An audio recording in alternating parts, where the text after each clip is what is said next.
Howdy and welcome to our second Fireside Chat. I'm Emily, in case y'all forgot.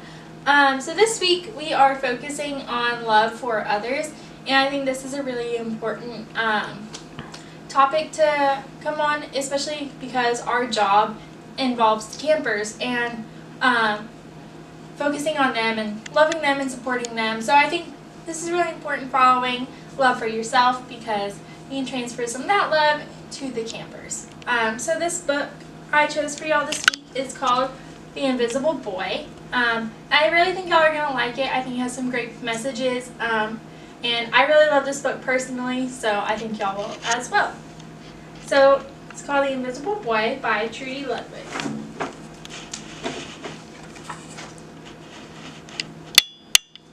Can you see Brian, the invisible boy? Even Miss Carlotti has trouble noticing him in her classroom. She's too busy dealing with Nathan and Sophie.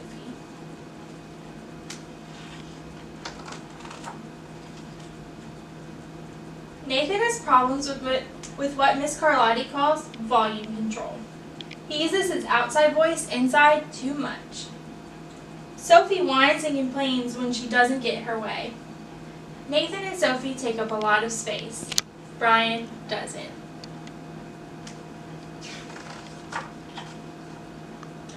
When the bell rings for recess, Micah and JT take turns choosing kids for their kickball team. Best players get picked first. Then the best friends of the best players. Then the friends of the best friends. Only Brian is left, still waiting and hoping. JT glances in Brian's direction and, just as quickly, looks away. We've got enough players for each team, he tells the others. Let's play ball.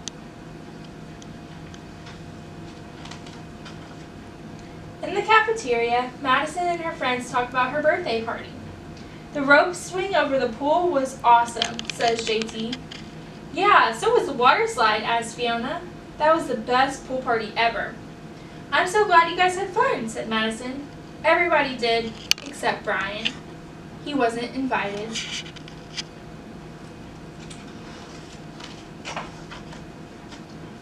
At choosing time, while the other kids play board games and read, Brian sits at his table doing what he loves to do best. He draws fire-breathing dragons scaling tall buildings, space aliens locked in intergalactic battles, greedy pirates digging for treasure, and superheroes with the power to make friends wherever they go.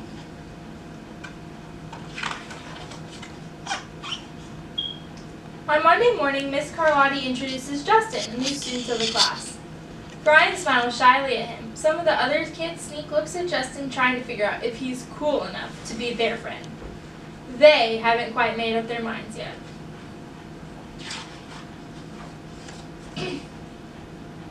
At lunch, Madison and JT watch Justin eat with chopsticks.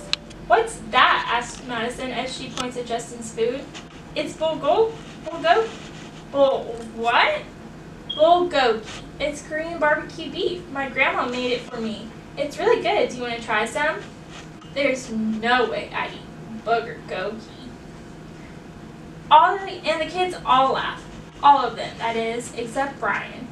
He sits there wondering which is worse, being laughed at or feeling invisible.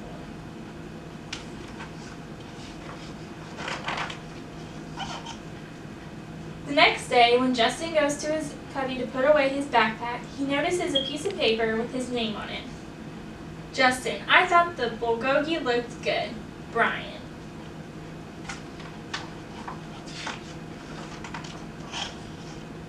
At morning recess, Brian finds a piece of chalk on the ground and starts drawing away. You're Brian, right? Yeah. Thanks for the note. Hey, Justin, Amelia calls out from the tetherball court. You're up next. Sorry, I gotta go, says Justin. By the way, that's a really cool drawing, he adds, before taking off. Back in Miss Carlotti's class, Miss Carlotti asks the kids to team up in 2s or 3s for a special project. The kids scurry around the room to pair off. Brian heads towards Justin. I'm already with Justin, says Emilio. Find someone else. Brian looks at the floor, wishing he could draw a hole to swallow him right there. Miss Carlotti said we can have up to 3 people in our group. There are only 2. Come on, Emilio. Let's let him work with us. Okay, I guess.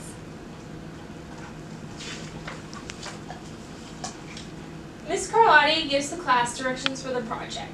Your assignment is to work together to write a story about what you see in this photograph. Use your imagination and have fun. Whoa, cool, says Emilio. What kind of people do you think would live in houses like that? I don't know, but I bet Brian could draw them to go with our story, says Justin. Brian smiles as he takes out his lucky pen.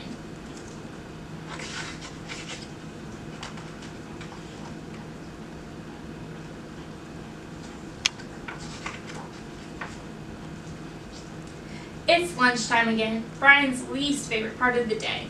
Another 20 long minutes of kids talking and laughing with everybody else but him. Brian, he hears someone shout, "Hey Brian, over here!" Brian turns and sees Justin waving him over. Emilio nods at Brian as he makes room for him at the table.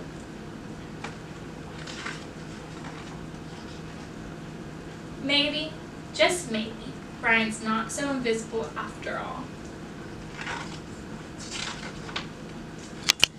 So that's the end of that one. I hope y'all enjoyed it. So I picked that one because I think it's really special, and I think it really just shows how like one act of kindness can really like change like a whole person's like view on their day or even their life. And I also thought it was really cool how during the story you notice with Brian, he starts off really gray and kind of sad, and then as the story goes and he's shown more and more kindness, you can see like color creeps into like his face and his expressions, and then you can see it more here. And then by the end of the story, I really love that Brian's fully colored, and I think that's like really cool and a really good part of the story I wanted to like highlight for y'all, because I think it's kind of just like campers when they come to camp, like they start off all shy and kind of reserved, and then by the end of camp they have all their camp colors on their bandanas, they're chanting, things like that. They like find their color and find their happiness, and I think that's kind of what I wanted to focus on this week for y'all is getting one small act of kindness can really change somebody's like outlook.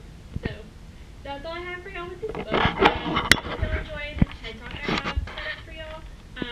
And if y'all have any questions, feel free to reach out to me. So thank y'all.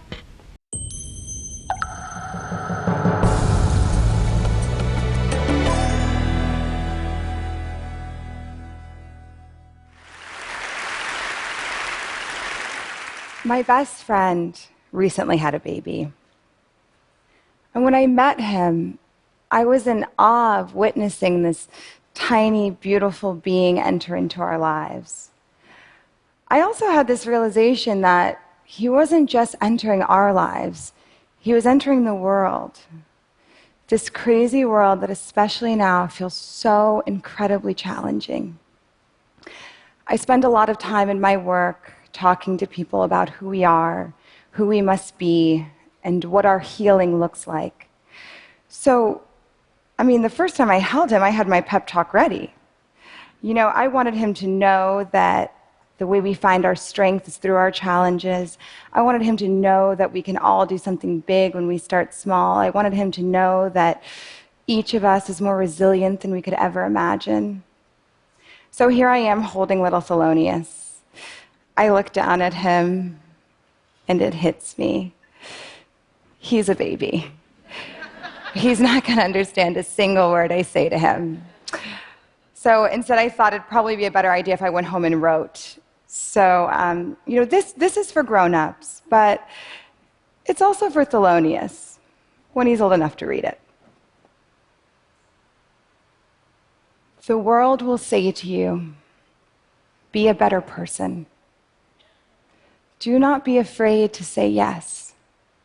Start by being a better listener. Start by being better at walking down the street. See people, Say hello. Ask how they are doing and listen to what they say. Start by being a better friend, a better parent, a better child to your parents, a better sibling, a better lover, a better partner. Start by being a better neighbor. Meet someone you do not know and get to know them. The world will say to you, "What are you going to do?" Do not be afraid to say, "I know I can't do everything, but I can do something." Walk into more rooms saying, "I'm here to help." Become intimate with generosity.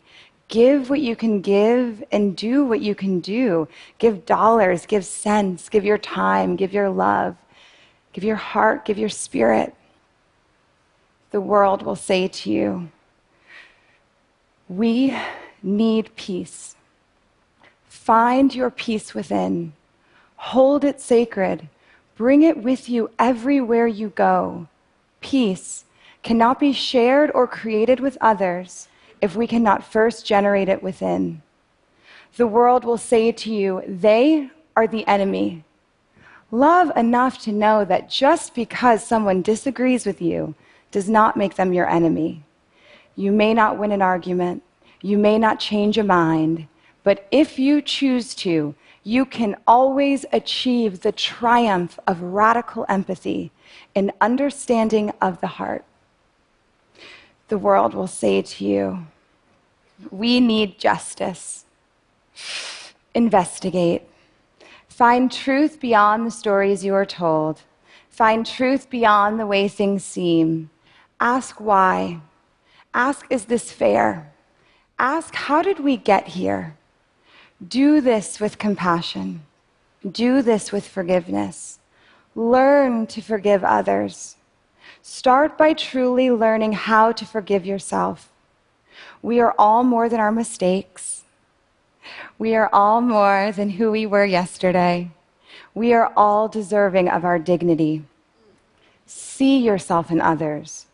Recognize that your justice is my justice and mine is yours. There can be no liberation for one of us if the other is not free.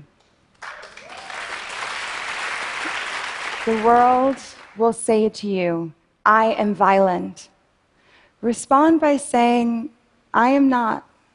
Not with my words and not with my actions." The world will say to you, "We need to heal the planet." Start by saying, "No, thank you, I don't need a plastic bag." Recycle, reuse. Start by picking up one piece of trash on your block. The world will say to you, "There are too many problems." Do not be afraid to be a part of the solutions. Start by discussing the issues. We cannot overcome what we ignore. The more we talk about things, the more we see that the issues are connected because we are connected. The world will say to you, "We need to end racism." Start by healing it in your own family. The world will say to you, "How do we speak to bias and bigotry?" Start by having the first conversation at your own kitchen table. The world will say to you, "There is so much hate." Devote yourself to love. Love yourself so much that you can love others without barriers and without judgment. When the world asks us big questions that require big answers, we have two options.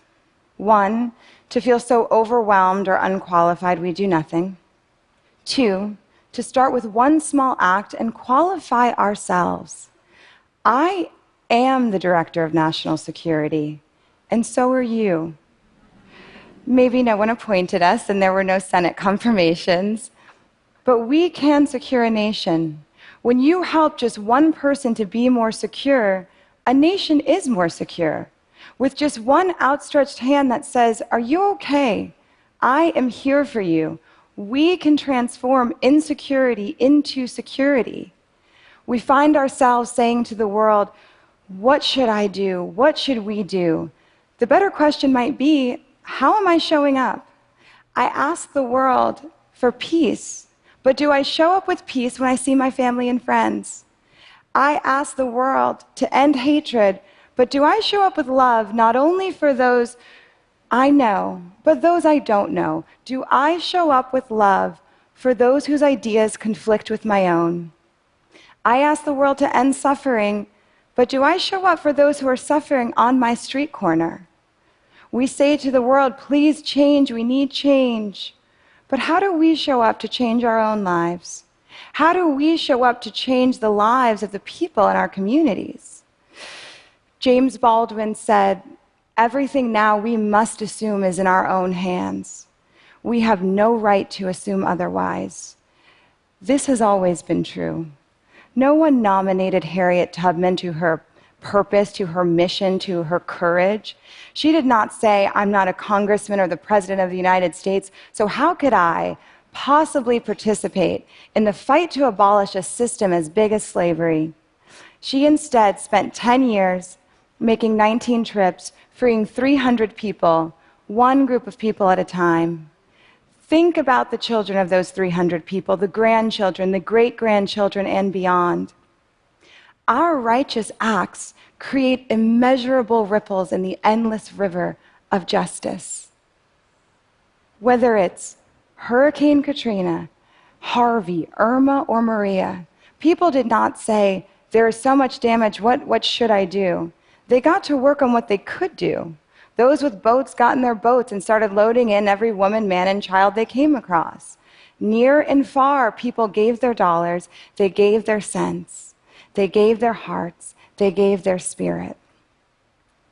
We spend so much time thinking we don't have the power to change the world. We forget that the power to change someone's life is always in our hands. Change making does not belong to one group of people. It belongs to all of us. You don't have to wait on anyone to tell you that you are in this. Begin. Start by doing what you can with what you've got, where you are, and in your own way. We don't have to be heroes, wear a uniform, call ourselves activists, or get elected to participate. We just have to be brave enough to care. Now, around the time Thelonious was born, I went to the birthday party of a man named Gene Moretti. It was his 100th birthday, which means he lived in the United States through the Depression, World War II, the struggle for workers' rights, the achievement of a woman's right to vote, the civil rights movement, a man on the moon, the Vietnam War, and the election of the first black president. I sat with him and I said, Gene, you have lived in America for 100 years. Do you have any advice during these current times? He smiled and said to me simply, yes. Be good to as many people as possible.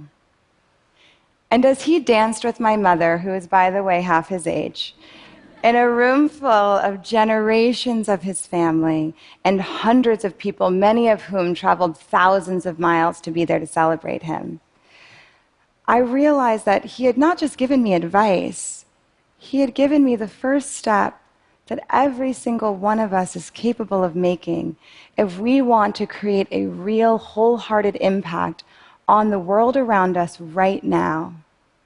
Be good to as many people as possible. Thank you.